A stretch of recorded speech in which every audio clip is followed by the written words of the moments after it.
Hey, what's up, everyone? Welcome back to House of Footy. It's your boy Ray. Alongside me is Mac Good evening. and Gio. Good, everyone. And today, as we do, we're going to be going over some of the key moments that have happened in English football and football all over, to be frank. Big transfers and key matchups that we're looking out for, and maybe you might like as well. Before we get into it, don't forget to follow us on our social medias, both on Twitter and Instagram. Our handle is at house of underscore footy. Also, don't forget to rate, review, and subscribe to us. We are on both Spotify and YouTube. And lastly, feel free to get in touch with us via email. We love hearing from you guys, and we want you guys getting involved. Our email is houseoffooty@hotmail.com. But let's get straight into it. A lot of stuff happened since we last sort of spoke about the EPL in full. And so I guess we have to go straight into it. Transfer window has closed for January, and the big spenders, EPL in general, but a team that stands out. And Mac, I know that you have some of the names that they have brought in over the January transfer window ready for us. So I guess let's get your thoughts and just overall give us some of those big names that we should be looking out for. So to list up the names, it's Fofana, Badashili, Santos, Felix, Mudryk, Maduike, Gutso, and Fernandez. Something of those ilk. Those are the names that they brought in. They're the most active in terms of total in terms of the transfer, with a total of 8 signings, as well as still sending out 4 different. I think it's 5 different players. Sorry, 4. My apologies. 4 different players, and they had a total net spend of just under £300 million, which is quite a big chunk of change in just a January transfer window. Overall, they spent more in this transfer window than themselves, just as one team, than all the other 5 big leagues combined. So aggressive, top tier in terms of just activity. I don't know how many different scouts they would have had to hire to be able to accomplish all this. Maybe they just have simulators running FIFA and seeing what players their potential ends up in the next 5 years. You know, who's the young star, and we'll just kind of sign that player, right? Or they don't even have to hire agents. Sorry, they just hire private investigators to follow other clubs' agents, right? Because they learned from what Barca did to them in the summer. So, overall, I do have to say, to be able to go be serious, I think they, of course, they were very active. It was very scattergun in terms of they really are targeting a whole lot of different positions. There wasn't a consistent theme you're looking out for, and they ended up just trying to sign everybody in hope to be able to fix the overall problem with the club, given the position that they are in right now. In terms of Mudryk, thus far, he looks like a really, really good player, at least from the brief glimpses that we got from him. Looks very pacey, looks very athletic, good touches on the ball. But I think if we're going to look back as a successful window, I think we have to start and end with Enzo Fernandez. It was the final signing for them, and I think it's their most key one, because every single signing that they made this window, the next question was, why haven't they signed a midfielder? And they really saved their best for last, in my opinion. It'll be interesting to see how well he does turn out individually, but they spent a lot of money in hoping that he is kind of a star for them for the next 8-10 years potentially. If it all works out well for them. So it'll be interesting to see how he turns out. What are your guys' thoughts on that? Yeah, Gio, they easily spent the most money out of any club in the world this transfer window, as you noted here. They finally got their midfield signing, which a lot of is expected of him, with players going out as well that we might touch on later. But do you think this is a successful window for them, Gio? Or is it just trying to find as many players to hopefully find something that sticks in the long term? I think it's a mixture of both. It's kind of like it will only be as successful as where they end up in the season, in the last day of the season. So if they make it, then great. It all pays off in the end. But if they don't, then a lot of things will come into play. I think I noted that financial fair play will come into play if they don't make it to Champions League, which is a huge thing. Does that mean they have a fire sale after spending that much money? And some of these guys are loanees, but again, the amount they spent on like Enzo, he's the new highest signing. The most expensive signing in British football now. Mudryk is like 5 on the list. If you want to think about it, I think Chelsea have like 3 out of the 5 spots in the top 5. So something has to work. But I think it comes down to although they have all these players, it comes down to Graham Potter. Does he know which are the best 11? He's gonna have to have some time, and then I think he deserves some time to figure out. I got a whole new set of players, which I get to play around with, but he needs time to figure things out. So for people who are constantly pressuring him, the media who's constantly pressuring fans, you got to give him some time. He has a lot of puzzle pieces. He has to see which ones work and which ones don't work. I think that's actually the perfect point that you brought up. We're talking all about the signings, but really, was it all Graham Potter who was asking for these signings? We probably don't think so, and most people probably don't think so either. We know his track record with Brighton, and they're a good recruiting team, recruiting players for the low and then potentially selling them at high. It looks like they're doing the exact opposite here, and they're just signing players and hoping that Graham Potter will make something work out of that. And so, I guess my next question for you, Mac, is this sort of helping them with their next game against Fulham? It is a North London derby that's taking place at time of recording tomorrow, Friday afternoon. And so, the constant theme is who are they going to line up with, and sort of what formation will they line up with? I guess give us some of your thoughts on how that you expect that game to go. Individually, that game it's a tough game because Fulham are a good team. Right now, they're above, of course, Chelsea in the table, up on them by 2 points. It's a London-based rival, so that's always going to be a tough fixture. Fulham have come off to back-to-back 1-0 losses against both against Newcastle and Tottenham. So they're not in the greatest run of form in the Premier League most recently. However, they are very good defensively overall throughout the course of the season. So it'll be interesting to see Chelsea, who, in my opinion, their primary problems, of course, are in the midfield, but also up top, they haven't been as creative and they don't have a consistent goal threat.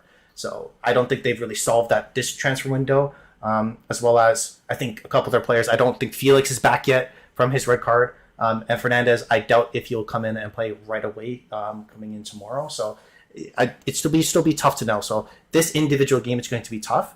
And I feel like, and kind of Gio has highlighted, is that they brought in a lot of players. And this is kind of like the curse of depth. We've talked a lot about how Manchester City, they have 2 lineups that they go to. They have 2 world-class players in every position.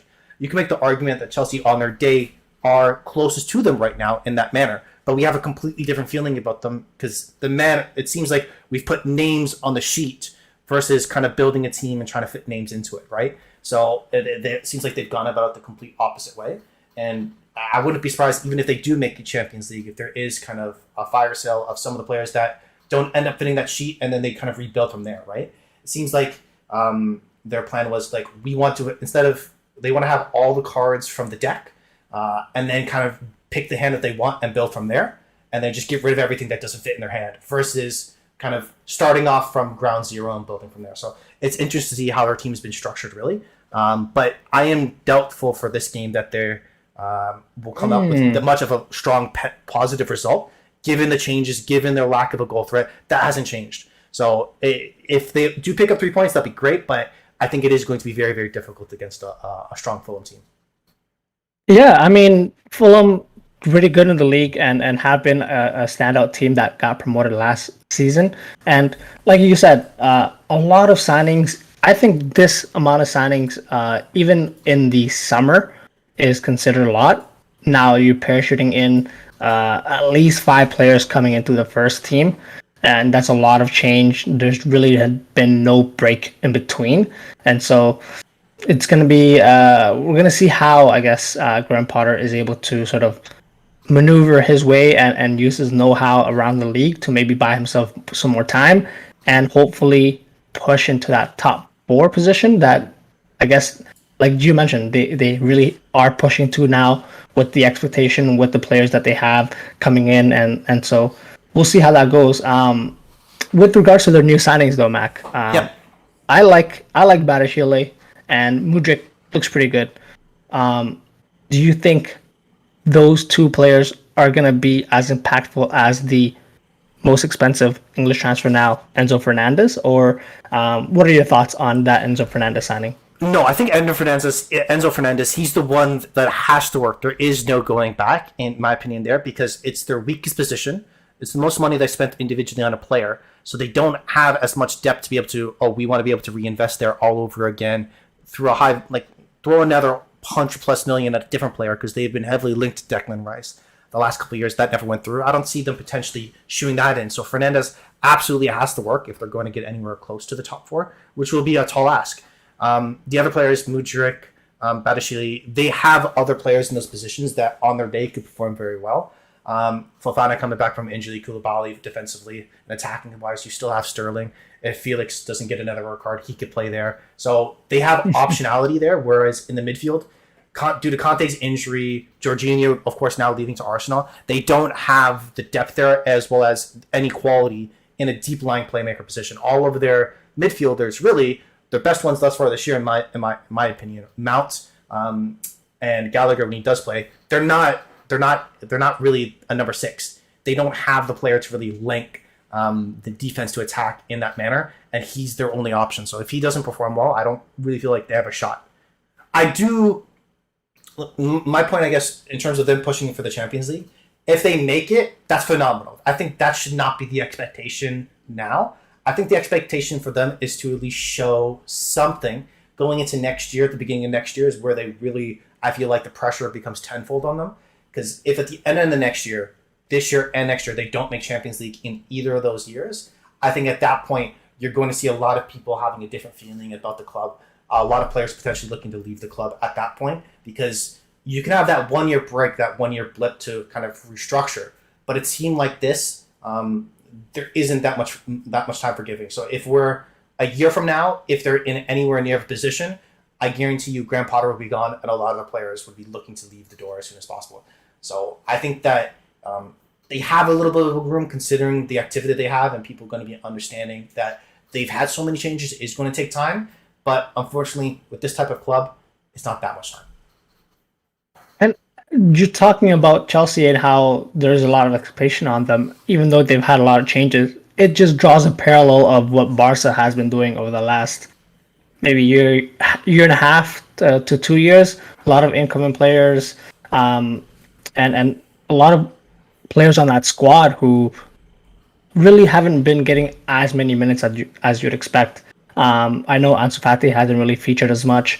Dembele has been featuring more, keeping Rafinha, a new signing, out of the team. And so, questions like that, Memphis Depay coming in and now leaving the club, you could really see the parallel happening with Chelsea. And even them, they have the players such as Nkunku, Gusto, Andre Santos coming in next season. So a lot of pressure on this team to perform for the remaining of the season, and we'll have to see who's still there come the start of next season and what they do. So I guess for now, let's take a quick break here, and then we'll be back talking some more about the upcoming Premier League games and transfers. Welcome back to House of Footy, guys. We're going to continue our podcast today, just discussing what we would say is the biggest game of the weekend. Man City is taking on Spurs away, and this game obviously has a lot riding on it. If Everton and Arsenal finishes the way we expect it to the day before on Saturday, Man City is going to have to do some more catching up. And so with them setting up, time of recording, 5 points off of Arsenal, who have a game in hand, they're going to be looking to inflict more damage on a Spurs team that is still sort of uncertain about their future, even though they have new signings. So, Gio, what do you think about some of those new signings that they brought in, and what do you think about how the game's going to play out?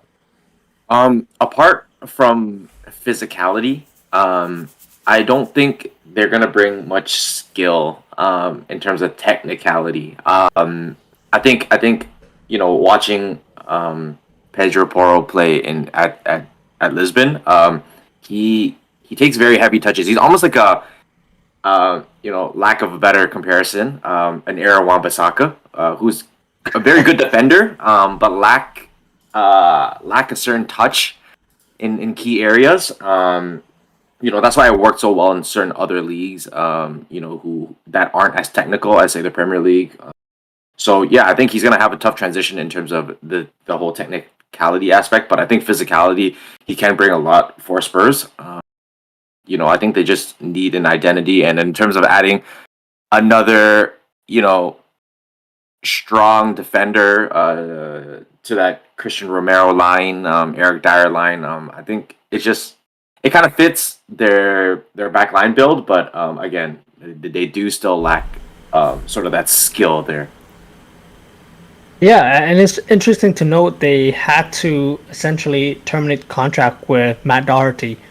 They basically released him so that he could sign for Atletico Madrid to make room for that Pedro Porro signing, which is, I mean, you already have a right back. Is this really going to be an improvement to what you already have? It's questionable. So we'll definitely have to wait and see with what they do because, and then again, another sort of right wing back that they had on the books was Jet Spence, who's also gone out on loan in this window. So it's questionable, which maybe Conte was really not satisfied with their performances, and he thinks this will change it. But I guess we'll have to see how they do against City. But Mac, your thoughts? In terms of Pedro Porro, I think actually a little bit disagreement, I guess, maybe with both of you. I'm very hopeful for him individually. Thus far, in the Premier League, he has 2 goals and 6 assists, which seems aggressive enough from a fullback thus far this year in only 14 games. So that seems quite aggressive in terms of his play style. Maybe he's getting up the pitch more. And I think the biggest part is not necessarily how good he is. It's how they do not have to play Emerson Royale anymore. It's more about the fact that you're replacing someone that arguably might be one of the worst players in a starting 11 of a top 16, in my opinion, with someone that is, even if he's slightly above average, the gap is so wide that it should help the team. Because there was always a clear, I feel like, delineation between them attacking on the right-hand side versus left-hand side. Left-hand side, you do have the overlap of Perisic or Sessegnon on their day can have good games. On the right-hand side, it really was Kulusevski and Inshallah. I think that's the right way to say it, no? Where he is the only option you're going to get anything from there, really, in my opinion. So I think he could be an interesting signing. Individually for this game, I do agree with a lot of what Gio said there, that Tottenham, these 2 teams just recently played. Man City really had a nothing burger in one half, gave no effort, seemed like disinterested, did not care about the game. Tottenham went up 2-0, came back into halftime. City decided we're going to win the game and scored 3 goals in a couple minutes and bagged the 4th one later on and looked like a superior and much more dominant team. So I think it would be shocking to see such a large reversal in just 3 match days difference between the 2 teams. But again, as the Arsenal fan of the 3 of us, you hope to see Tottenham try to do something to be able to help them out, Like, come on, guys.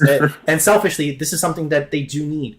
Right now, they're a game back in terms of total games played of Manchester United, as well as Newcastle, and 3 points behind them.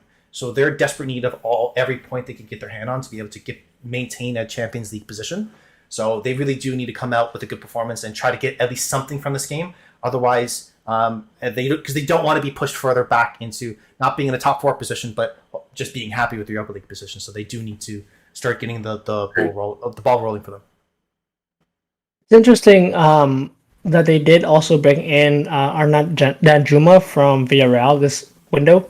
He is a left winger who has had a pretty good time, I think, at Villarreal in the Spanish league. And so with Son really having that dip in form this season, I think Conte is just thinking, hey, let me just bring in someone to compete for that position, maybe offer something different. Maybe that would sort of kickstart Son's career this season and see how that goes. But I guess we still have to see.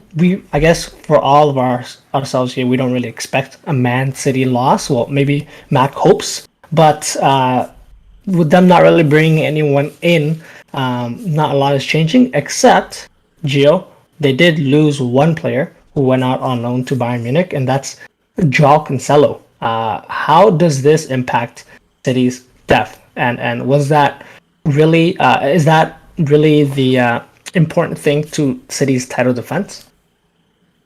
Me personally, I don't think so. I think in the middle of the first half of the season, we saw City kind of lose crucial points because of Joao Cancelo's defensive mistakes.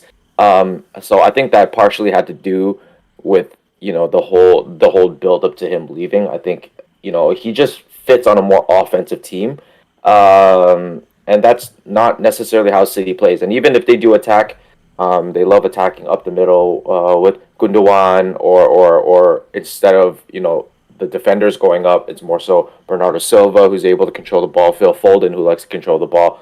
More in that sense. Is he a great passer of the ball in terms of crossing the ball from that position? Yeah, but because you have so much depth, I don't think they're going to lose much in that sense. Enough that they're going to start considering, are we really going to be able to challenge for the title?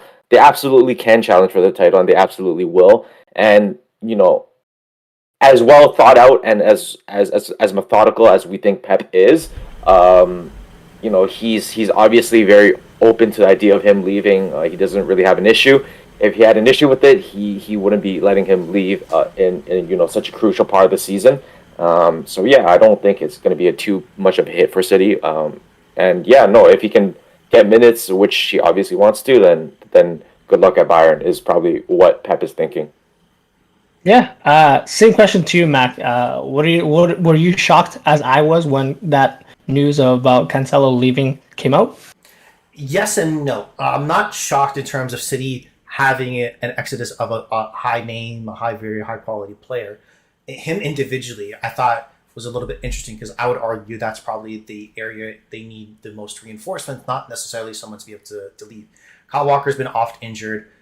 Ake, who's traditionally playing as a center half, plays as a wide back right now. What's the kid's name? I forgot his name. Rico Lewis? Rico Lewis, yes. He looks like a decent player, but obviously there isn't as much track record there. I think he's only 18, if I remember correctly. So it's tough to know how well he can stand up to a full Premier League season week in, week out, because he's been playing a lot of minutes fairly recently. So I thought that's something that might be more additive versus kind of taking something out. But individual interviews have been making a lot of rounds. If you listen to, I think it's Rio Ferdinand and Pep Guardiola, and Guardiola is talking about in terms of when you were playing for Manchester United, you won 6 Premier League titles. How often did you really win with the exact same team? You really have maybe a core of 3 or 4 pieces, but everything else, you got to shuffle the deck. You got to be able to make sure you keep things fresh. The day doesn't get stale, because you always want to be able to make sure that you have that competitive fire, that competitive juice of someone looking to win their first title, someone looking to be able to achieve something. And maybe Cancelo was at the point where being a rotational piece in Man City side was getting stale for him, where wasn't given as much effort in training. And Pep was like, you know what? Maybe he needs to take a leave that's best for him, as well as we're able to kind of potentially secure some money in the summer where we can start doing that refresh, where we start bringing in more players in those positions where we can have that rotation and we can get kind of the juice back. Because that's something that he's talked about, the difference between them and Arsenal, where Arsenal, no one on the team other than Dzeko and Jesus have won a Premier League before. And and those two, even individually, are taking it as, oh, you say we only win because we won here. This is a new challenge, right? Where it's not as fresh for probably arguably everybody on the team than Holland, right? I would argue, where it's majority of the same team from the last couple of years. So I could see why the change, but I am a little bit surprised it's him individually. But hopefully it works out well for him, and City are able to hit that refresh a little bit more to bring that juice back in. Yeah, it sounds like this is sort of Pep's way to lay down a reminder to his team that he's the one in charge. No one is obviously above the team, and so if you're gonna behave out of sort of the character of the team, this is what we're gonna do. And so it's really, I think at any other season, if Man City were, let's say, in the lead in the league, they were first in the league with a lead, maybe he would have let slide and let things go and see how things can be fixed internally. But because they are chasing any distractions in that team, I think his thought process is, I don't want anything to be coming between the team and trying to win the league again. And so props to him getting that done before the January transfer window, so that he has that core group still together for the rest of the season. It'd be interesting to see how they do. And I mean, Joao Cancelo, we know his quality. I think he assisted in the first game that he played for Bayern Munich, I think a day after he signed. So, I mean, there's quality there. I'm not worried about what he's gonna do because he's gonna be fine. Also, I don't think he's gonna be needed to do as much defending in the Bundesliga as he does for Man City in the EPL. So we'll see how that goes. And great point, Mac, about sort of restarting their reinvestment. If they can get a big fee for him in the summer, they can use that towards other pieces that they may need moving forward. But I guess let's get some predictions for this game. Gio, what do you predict? Will there be another? Will it be just cruise control for City, or because they're playing at Spurs, is this going to be another Hurricane masterclass? What are your overall predictions for the result? I think City are gonna come out with. They still have everything to prove, even though they are reigning champs of the league. Just because this season hasn't been as smooth as past seasons. So I think they still have a lot to prove. Obviously, with them not bringing necessarily anyone in, I think they brought in one player, but obviously not a big name player by any means. They're gonna have to prove that that was the right decision to let a bigger name walk and bring in a much smaller name. I think they win 3-1, and I think Spurs fans in general were just very frustrated, and I think City will have a great day. Hey, it's interesting to note. I should have said that before. I think Conte just had some type of surgery, so he may be missing the game. But Mac, will this affect their chances, or do you think will it be just a typical City win?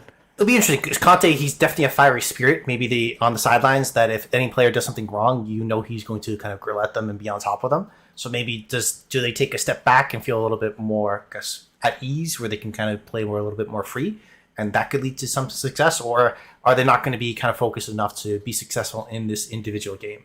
I'm going to go against my better judgment and go with what I hope versus what I think will actually happen. I'll be completely honest. So I'm going to go with a 1-1 tie. I think that Tottenham are going to go into the game thinking we need to get at least something. We need anything, and we'll do whatever we can to be able to get. I think that front three for Spurs should be locked in to at least score a goal from somebody.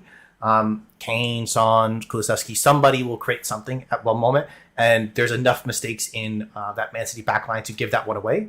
And I'm doubtful in terms of if Tottenham are having their best day defensively, that Man City are right now outside of our Erling Haaland goal, which we can staple that in, that there isn't as much creativity because Mars had to have a phenomenal game for them to be able to come back. And I'll be given his recent run of form outside of that individual performance, he hasn't consistently shown that. And I'll be curious to see how else can really City create goals. So again, I don't think that's what will happen, but that's what I'm hoping for. So I'm going to stick with it. I like that. And obviously, there's a little bit of precedent there with Arsenal playing the day before. So you know what? I think it's going to be a close game, but I think City might just edge it. So I think I'm going to go with 2-1 City. And so we'll see what happens. We'll be covering that, obviously, in our next podcast. So, on that point, let's take another quick break here, guys, and then we're back with the rest of the Premier League transfer roundup. So stay with us.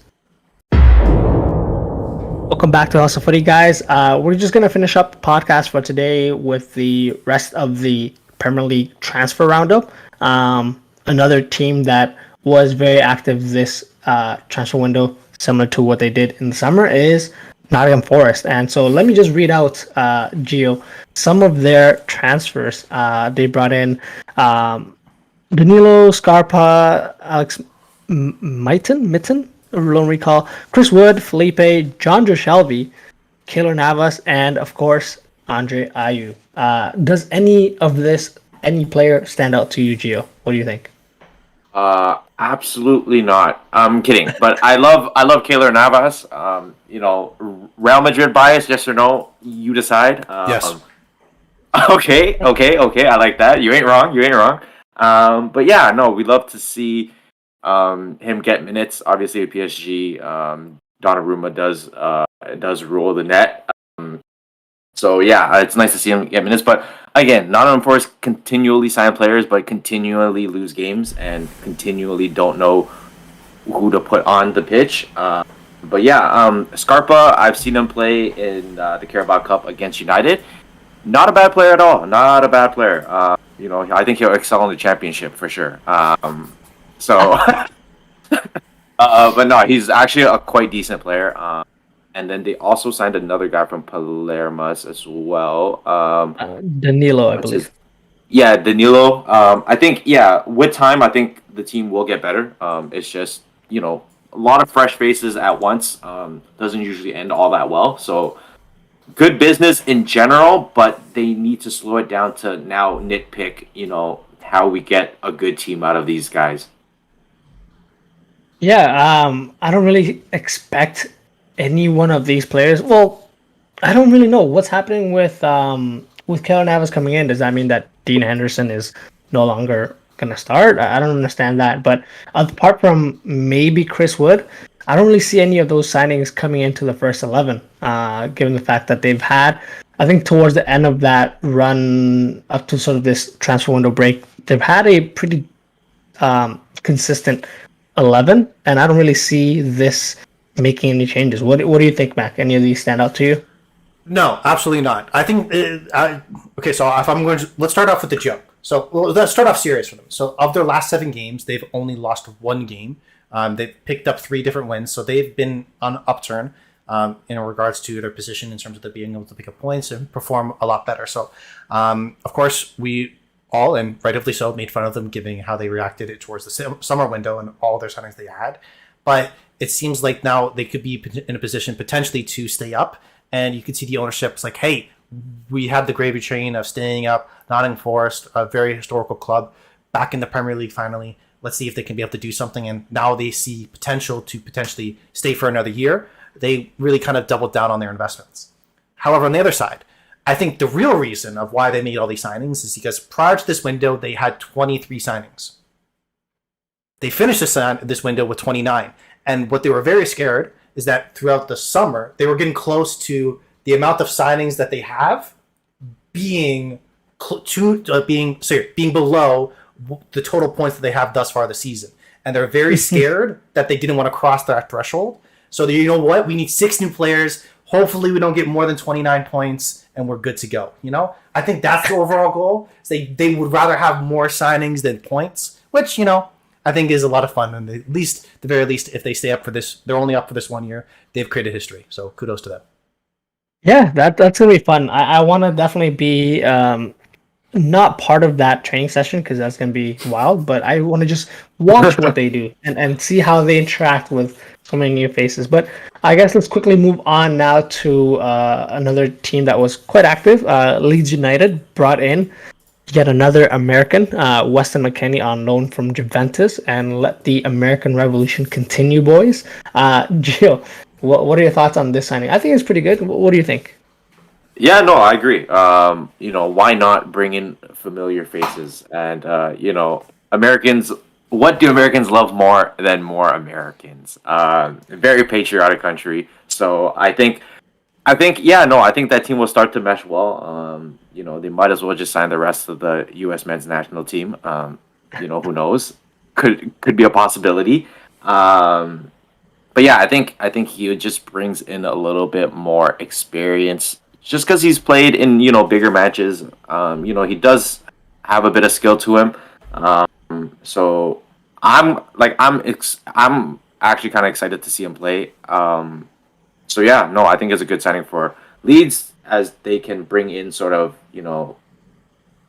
a bigger name in a sense, someone who's played for a bigger club, that definitely does justice to their club.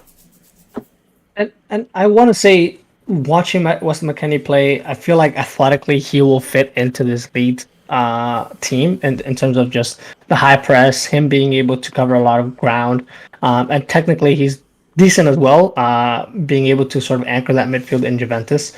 Mac, do you think this will turn out to be a good long term? I know it's a loan, but there's talks about an option to buy at the end of the season. What do you think they'll do with Weston McKennie, Mac? Well, it depends on his performances. Is he able to break into the team? Because that front line individually looks pretty good in terms of the players that they have. Rodrigo's a good striker. They have a couple other players up top that they feel very comfortable with. So if you can break in more so a front four role and have a consistent presence there, I see that. I think if I recall correctly, they broke their if I remember correctly, they broke their transfer record in this transfer window, and it wasn't for Weston McKennie. Because the previous record was for Rodrigo, but they brought in another kid. Who was it? Their Eugenio Rutter from Hoffenheim. That was their new transfer record that they brought in, and he's supposed to be a striker as well. So there's going to be a lot of competition to see if he can be able to stick in with the team. It'll be interesting. Again, when I have seen him play, of course, he's very, very athletic. It seems like he could fit in that system theoretically, but does he have the technical ability to be able to fit into the Premier League? Because yes, you can be very, very athletic, but you need to be able to make sure that you can play at pace, not just run at pace, right? So it'll be interesting to see his fit there, because they do need a kind of a jolt in their system. Because as of right now, they're not that too far away from being in the relegation battle, so they do need a little bit more juice, a little bit more something to make sure they stay up for this year. Okay. Let's quickly move on now to a signing that I really wanted to get into. Newcastle have signed Anthony Gordon, and obviously, a player leaving Everton is. I'm not going to be upset about it, but the way it happened, I do have to feel bad about Everton. Anthony Gordon was the homegrown boy that was supposed to take Everton and sort of be the star for them for years to come. The way that he's left the club, refusing to train leading up to that transfer, their team is fighting relegation, and so you hope that one of your own comes through to perform and help you guys stay up. Obviously, he chose a different way out, and now he's at Newcastle, who, Newcastle did need some, I think, more firepower to sort of go up with what they have currently in that front line, but I'm just quite disappointed on how it happened. Gio, what are your thoughts on that? Yeah, honestly, I don't like this modern day kind of athletes forcing their way out type thing. It kind of creates this kind of stigma where just because I hand in a transfer request or like I make a big deal on social media, I'll be able to get the move I want and the move I desire. And contractually, you sign for this club and you think people honor their contracts, but I guess not. Tough to see, but yeah, no, I think once players do kind of cross that bridge, now all the weight's on their shoulders in a way. Because if you don't make sort of that jump in terms of level of play, in terms of meeting the certain standards that you're expected to make after a club has bought you for that price, you better be ready for the backlash. But I think it's a great signing for Newcastle. I think it adds a little layer of depth to their team. Another like offensive jolt that they can put on at any time. Especially because they're in the position they're in.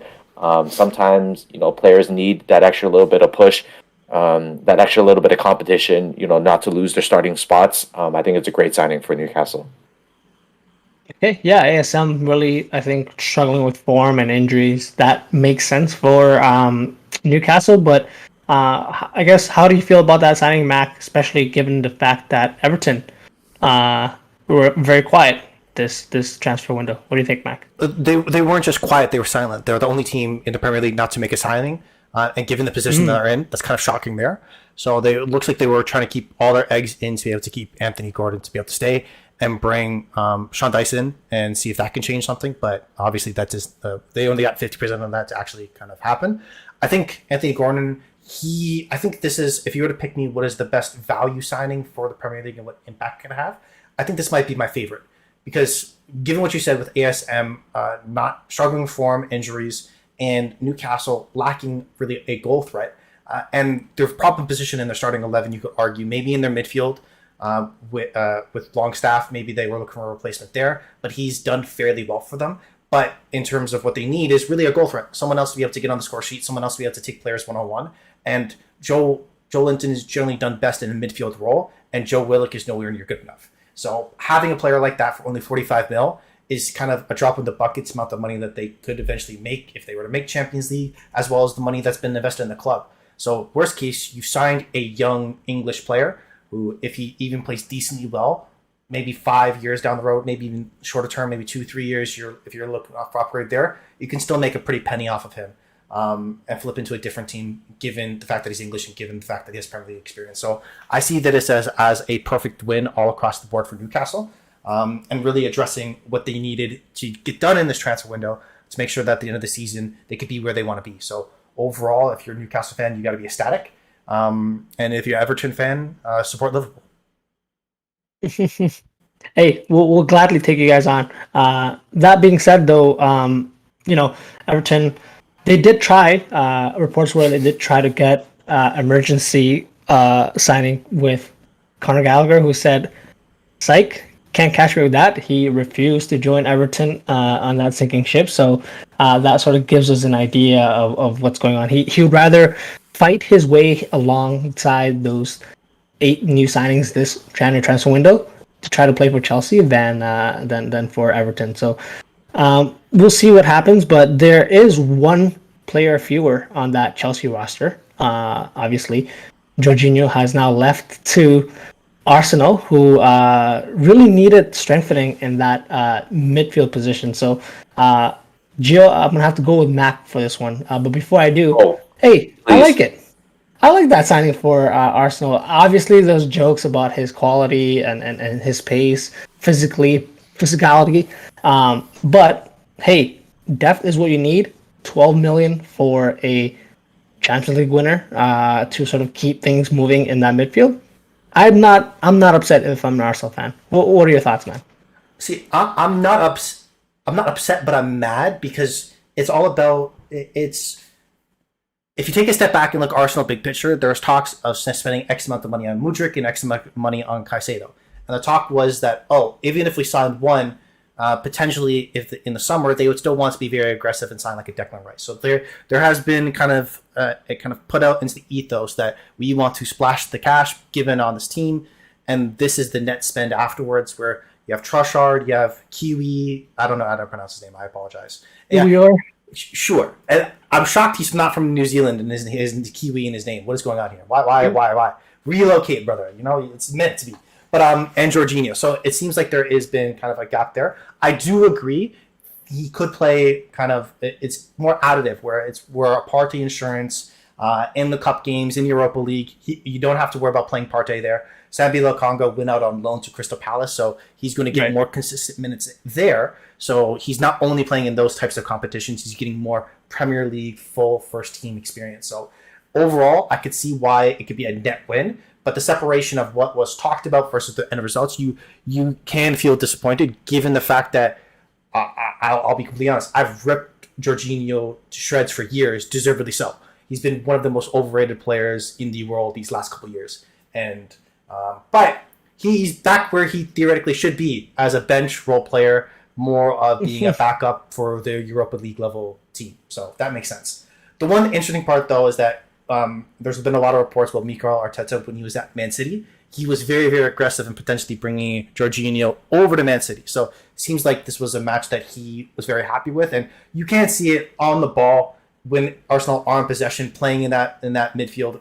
But if you have the two inverted fullbacks, him playing in the middle, short passing, long passing, that could work well. If Arsenal do lose the ball, though, he's absolutely zero help. And if you don't believe me, just replay that Son goal where Son wasn't even at full sprint and made him look like a pylon. I guess, Gio, give us some of your thoughts on this Jorginho signing. Was it shocking for you, given the fact that Arsenal were really pushing for that Caicedo move? Shocking. The whole way through, I thought, they're gonna land Caicedo. They're gonna splash the cash. It makes sense for them to splash the cash. To secure a title would almost pay for the transfer itself. But they got Jorginho, and in my heart, I knew Mac's hatred for Jorginho. So that day kind of warmed my heart. On the 31st, it was great. It was great. but no, I think he does have the experience to sort of again help the younger guys, help whoever is already there. Can he play some minutes here and there? Yeah, absolutely. I think he has the quality to, but in terms of being a difference maker, I don't think he's really going to be a huge difference maker. Again, going from Caicedo to Jorginho, I think the fans are a little disappointed. Again, he's not a difference maker, I think, but he still has the quality to play one of those, those filler games, or if you're playing games like, where there's a shorter break in between, then he's your guy, and you're gonna get a solid, 80 to 90 minutes from him, and you're gonna be happy with that. And again, a lot of signings that Arsenal have made throughout, the windows, we were questioning, but if you guys trust Arteta and you have in the past, Right. let him cook. Let him cook. He obviously sees something we don't, and he's seen something in a lot of players that we don't, and that has worked out very well for Arsenal to this point. So, yeah, no, if I'm an Arsenal fan, there is slight disappointment, but I think in the grand scheme of things, you know, Arteta's at the wheel, so just let him cook, man. I completely agree with that, Okay. and I think that's the only reason why I wouldn't riot, because I absolutely hate Jorginho. It's about that. Absolutely garbage. But again, the worst case is that maybe they can spend the money in the summer instead, and kind of saving their peas, saving the kind of their bread for that. But hopefully it's not. If they don't win the Premier League, I think this window will be looked back upon as they could have done more. That's more so the question I think will be is like, hey, because I think they could have theoretically played better next season and still not win the title because other teams kind of re-elevate themselves back to where they traditionally are. So it'll be interesting to see if they don't get to where they want to go at the end of the road, do they look back at with a little bit of regret? But it's again, that's the whole point of this. We'll have to keep waiting to see, right? Hey, yes, yes. I think personally, and we're gonna move on to another signing, but I think actually it's better for Arsenal not to make that signing now. I mean, I'm gonna have to. Hey, I'm wearing a Liverpool hat, so I have to bring up Liverpool. Liverpool haven't signed a midfielder, and I didn't want Liverpool to sign a midfielder in this window because I'd rather save it for the summer. Similar to Arsenal, you're going for the title. If you splash the cash on Caicedo, who's maybe 75 mil, he's going to come in and expect to be put into that first team. Whereas you put Jorginho, you keep what you have right now. You just maybe add a little bit to what you already have. Maybe he keeps the standards high in training and around the team. And then when you revalue the season, you splash the cash in the summer. So that's why I think making big signing in the January transfer window wouldn't have made sense for Arsenal. But yeah, we'll have to definitely see how that plays out. But let's just wrap up the podcast with Manchester United. Christian Eriksen picked up an ankle injury, will be out for 3 months, Gio. And so Man U have gone and signed Marcel Sabitzer on loan from Bayern Munich. What are your thoughts on this? I like it. I like it. But again, two very different midfielders that are going to offer you two very different things. But I think it was necessary to add that depth, or else we risk going back to McT and Fred. So that McFred combo, I don't know, especially at this point in the season. Fred is obviously benefiting from the other guys playing very well, which opens up more space for him, which buys him a little bit more time on the ball, which we can see that he's benefiting from as he's getting more shots off, and running into space a little more. So yeah, I think Sabitzer is a little bit more offensive minded, but he has been flexed into certain roles where he's done all right in. But yeah, no, I think it's a great sort of bandage signing, especially as Stallone. If it doesn't work out, it doesn't work out. But yeah, you don't have the obligation to sign. And if it does work out, and Bayern are willing to sell, that could be an option. He is 28. He still has, realistically 28's sort of almost kind of peak of your prime. So you want to, get the most out of those years. So yeah, it's a great bandage signing in my opinion. Great for both parties, right? What do you think, Yeah. Mac? I think this is another no-lose situation for Manchester United. They do need a player. I question to see if Sabitzer is a good player, if he's going to bring enough to a team, be able to kind of fill that role, because him and Eriksson are very, very different players, as well as Eriksson's role is very vital in terms of kind of being that connected tissue between kind of the Casemiros to the Bruno Fernandezes to the Marcus Rashfords to those players to be able to bring the ball up. So it'll be interesting to see if does Casemiro take on more of that role and he moves away from being a coverer in that midfield if Sabitzer is going to be the player beside him. Because even though Sabitzer does get up, he relies much more on the athleticism versus than his technical ability. I'll be even interested to see if he does play. Maybe it's just extra coverage. I think it'll be interesting to see, does he have more of an impact? And I know I'm just taking shots here for fun. Him or Arthur for Liverpool, who has more impact this season? I don't know. I'll be honest. Because I could easily see just Casemiro, Fred start, and Sabitzer is the fourth midfielder on the bench game in, game out. And he's not even the bandage signing. He's the backup bandage in case if the first bandage doesn't work, right? So it'll be interesting what type of role that he does play, and if any at all, because again, it's a low risk. They don't need anything from him. They don't need him to do very, very well. It's just in kind of a break glass in case of emergency. And it seems like Ten Hag, at least from how I've seen him play, he doesn't dislike either Fred or McTominay enough to kind of potentially push them down the totem pole. So it'll be interesting to see. But overall, it's a no-lose situation, so why not? Yeah. I mean, Eriksson had been playing a lot of games, and so with him picking up the injury, it's unfortunate, but you obviously would have wanted some other players to step up, and this gives the opportunity for players who are already in the team. Fred's been featuring more consistently in the last couple games, and Sabitzer, if he can put in that type of performance, hey, the sky is the limit for you, and if you do perform well, then you can get a big move or make a claim to that Bundesliga winning Bayern team. So I guess this concludes our podcast for today, guys. If you guys like what you heard, please like and subscribe to us on our social medias. Our handle is @houseof_footy. If you have any comments, suggestions, or general banter, feel free to get in touch with us via email. Our email is houseoffooty@hotmail.com. The next time you hear from us will be Tuesday when we basically review the match week 22 of the Premier League. So on that note, thank you, Mac, for joining us. If I see Jorginho take a single penalty, I am going to riot. Sorry. Gio, thank you. Hey, Man U is going to thrive. And thank you guys for listening. Peace out.